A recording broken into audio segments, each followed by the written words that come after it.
Atenção! Começa agora uma teleaula de Física do ensino médio. Você vai assistir a teleaula de número 22. Bons estudos!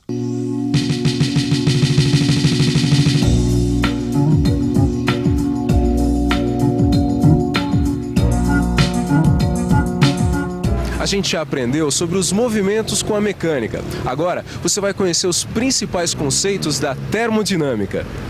E na teleaula de hoje, você vai começar aprendendo o que é temperatura. Vai aprender sobre a dilatação de líquidos e sólidos. E vai conhecer mais sobre o funcionamento do termômetro, suas escalas e unidades. E agora, muita atenção, que a nossa teleaula de hoje está só começando.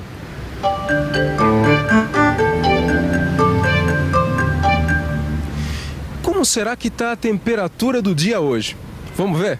Pra mim tá agradável. Deve estar estável. Eu acho que tá uns 20 graus, mais ou menos. Ah, tá bem. E para você? Pra mim tá ruim.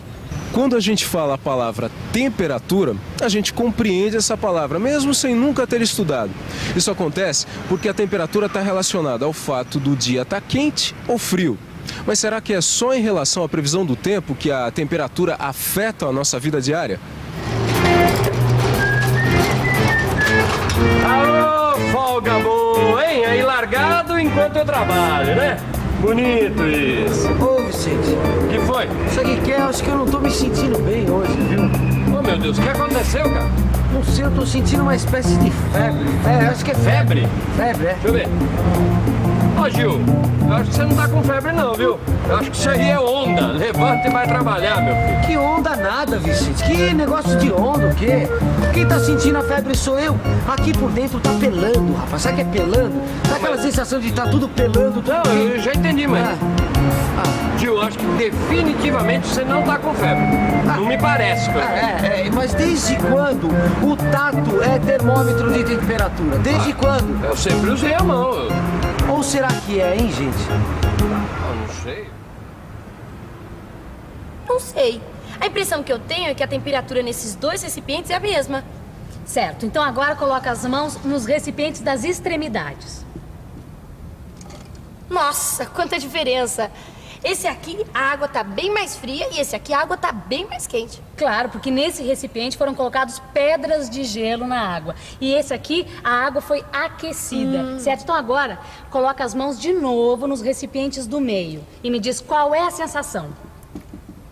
Ó, a sensação é que essa água aqui tá bem mais fria do que a água desse recipiente aqui. E, no entanto, a água nos dois recipientes está à mesmíssima temperatura, porque foram enchidos com água retirada da torneira. Você tem certeza? Eu podia jurar que eu senti uma diferença.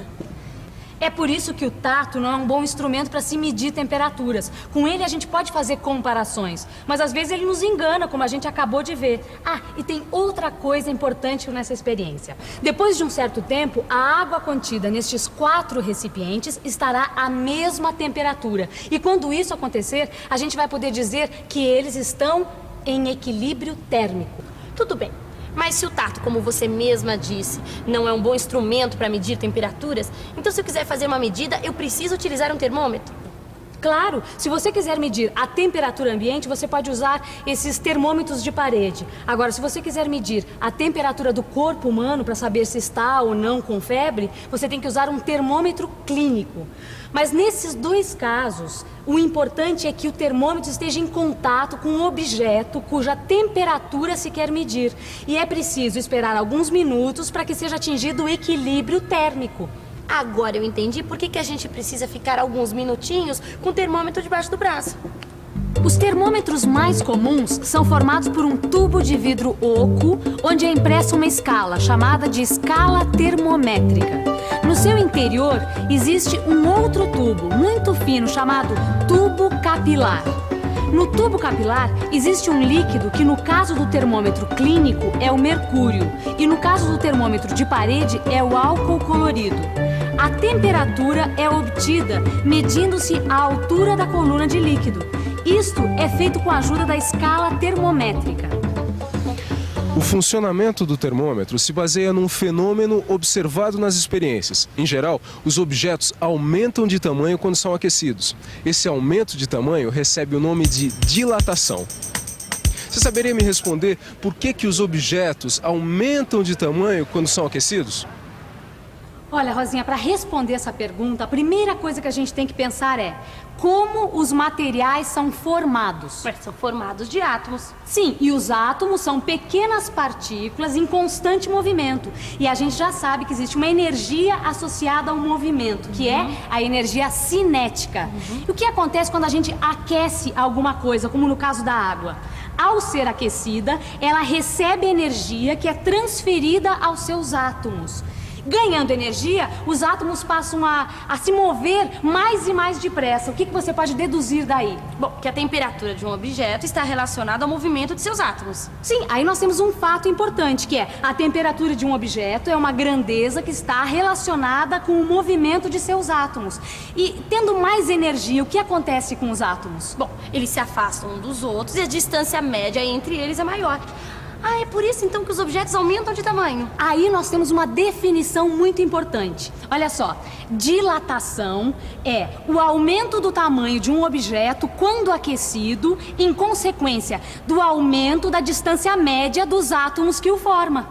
E como é que a gente pode calcular a dilatação de um objeto? Bom, vamos pensar um pouco. Vamos pensar um pouco. Deixa eu imaginar um material. Ah, já sei. A barra de ferro de um trilho de trem. Vamos supor que essa barra tenha inicialmente um tamanho L0. Eu já sei também que quando esta barra é aquecida pelo Sol, suas dimensões vão aumentar. Isto é, aumenta o seu comprimento, a sua largura e a sua altura. E como o comprimento é a maior das dimensões, vou analisar a sua variação. As experiências mostram que a variação do comprimento ΔL é diretamente proporcional à variação da temperatura ΔT e ao comprimento inicial. Isso, agora eu já tenho como expressar isso matematicamente.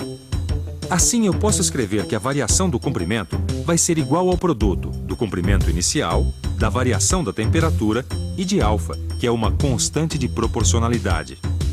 Que constante é essa? É chamada de coeficiente de dilatação linear e depende do tipo de material que forma o objeto. Gil, meu querido Gil, aqui está a solução para o nosso problema. Agora nós vamos saber se você está ou não com febre. E desde quando você é farmacêutico? Eu não sou farmacêutico, meu querido, mas de termômetro eu entendo tudo. Entendo. Olha aqui, com licença, não me leve a mal. Isto. Agora nós vamos botar o termômetro embaixo do seu braço e aguardar uns instantes. Sabe para quê? Para que seja atingido o equilíbrio térmico entre o seu corpo e o termômetro. Tá certo. E quando isso acontecer, ele vai indicar exatamente essa temperatura. E sabe por quê? Porque aqui dentro do termômetro, dentro de um pequeno capilar, existe um líquido que vai se dilatar. Então, como você já viu, a variação da altura da coluna é diretamente proporcional à variação da temperatura. Exatamente. E como o corpo está mais quente, então ele lhe oferece calor, tá certo? Aí o que vai acontecer? O mercúrio vai aumentar a sua temperatura, vai dilatar até que então... vai ser atingido o equilíbrio térmico, como eu estava falando. isso E aí aí. nós vamos saber se você está ou não com febre. Agora, vamos lá ver então. Não. Mais um pouquinho. O fato das dimensões variarem linearmente com a temperatura é que permite a construção desses termômetros. Quando a gente mede uma temperatura, o que a gente está fazendo na realidade é comparando a altura da coluna do líquido com uma escala. E é por isso que a escala é muito importante. A escala de temperatura adotada em quase todos os países do mundo, inclusive no Brasil, é chamada escala Celsius, em homenagem ao sueco Anders Celsius que a inventou. A escala Celsius utiliza como padrão a temperatura da água. Para se construir essa escala é necessário, em primeiro lugar, definir dois pontos, o inferior e o superior. Inicialmente, coloca-se o termômetro numa mistura de água e gelo e aguarda-se que seja atingido o equilíbrio térmico. No equilíbrio térmico, a coluna atinge uma altura que vai indicar o ponto inferior da escala, definido como 0 graus Celsius, que corresponde à temperatura de fusão da água, isto é, sua passagem do estado sólido para o líquido. O ponto superior da escala é determinado colocando-se o termômetro num recipiente com água em ebulição.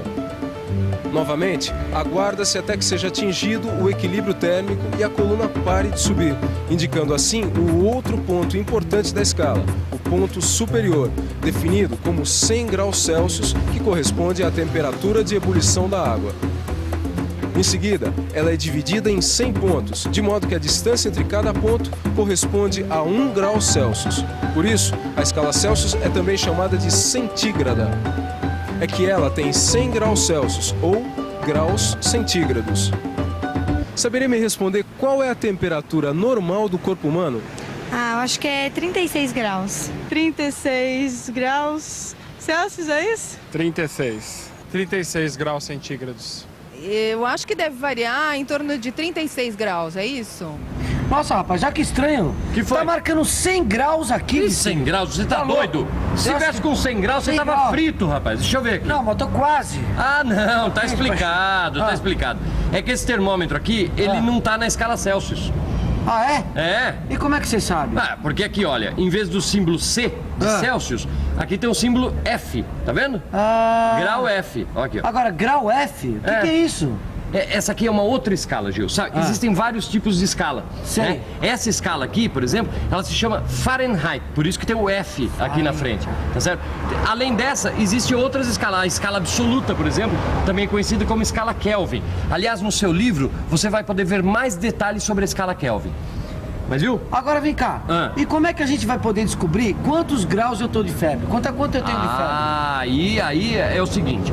Nós já sabemos que na escala Fahrenheit você está com 100 graus, tá certo? tá. Agora, para saber se você está com febre ou não, a gente precisa saber a sua temperatura na escala Celsius, concorda? Então o que a gente vai ter que fazer? Vai ter que fazer uma correspondência entre as duas escalas. E é importante a gente lembrar que essas duas escalas, elas foram obtidas a partir do ponto de fusão e de ebulição da água, para determinar os pontos inferior e superior das duas escalas, compreende? Entendi. Assim, estabelecer a correspondência entre a temperatura Fahrenheit e Celsius é simples. Observe que na escala Fahrenheit a temperatura de fusão da água é 32 graus Fahrenheit, que corresponde a 0 graus na escala Celsius. E a temperatura de ebulição da água é de 212 graus Fahrenheit, que corresponde a 100 graus na escala Celsius. Vamos chamar de TF a temperatura do Gil medida na escala Fahrenheit. Qual será a temperatura Celsius ou TC correspondente? Repare que os segmentos A e A' são proporcionais. O mesmo acontece com B e B'. Assim, nós podemos escrever A está para a linha, assim como B está para B'. Agora, basta substituir os valores de A, A', B e B' para encontrar a expressão que relaciona as temperaturas medidas nessas escalas. Observe que A é igual a TC menos 0, A' é igual a TF menos 32, B é igual a 100 menos 0 e B' é igual a 212 menos 32. Bom, Gil, agora que a gente já sabe a sua temperatura na escala Fahrenheit, é só substituir esse valor na expressão que a gente aprendeu, tá certo? Segura aqui que agora eu vou usar a calculadora. Substituindo aqui, nós vamos chegar à conclusão que você está com 37,8 graus Celsius. Tá aí. Gil, você realmente está com febre. Eu falei, rapaz, que eu tava com febre, tá tudo pelando aqui dentro. Agora tá dando para acreditar. Mas, gente, depois de tanto cálculo, o que tá fervendo é a minha cabeça. O que vocês acham de uma boa revisão para refrescar as ideias? Olha, isso é uma boa. Até lá, hein, gente. Até a próxima. E atenção, se liga aí que é hora da revisão. Na teleaula de hoje, você aprendeu que o nosso tato não é um bom instrumento para se medir temperaturas e que a temperatura de um objeto está associada ao movimento dos seus átomos. Quanto maior for a velocidade dos átomos, maior será a temperatura. Viu também que a dilatação é o aumento das dimensões de um objeto, resultado do aumento de sua temperatura. E que a dilatação de um objeto é diretamente proporcional à variação de sua temperatura. Conheceu como são determinadas as escalas dos termômetros e viu que a escala mais utilizada é a Celsius. Aprendeu também a estabelecer a correspondência entre as escalas Celsius e Fahrenheit. É sempre importante lembrar que no seu livro de estudos você poderá aprofundar todos os conceitos que você aprendeu na teleaula de hoje. Então, estude bastante e até a próxima. Até lá. Tchau.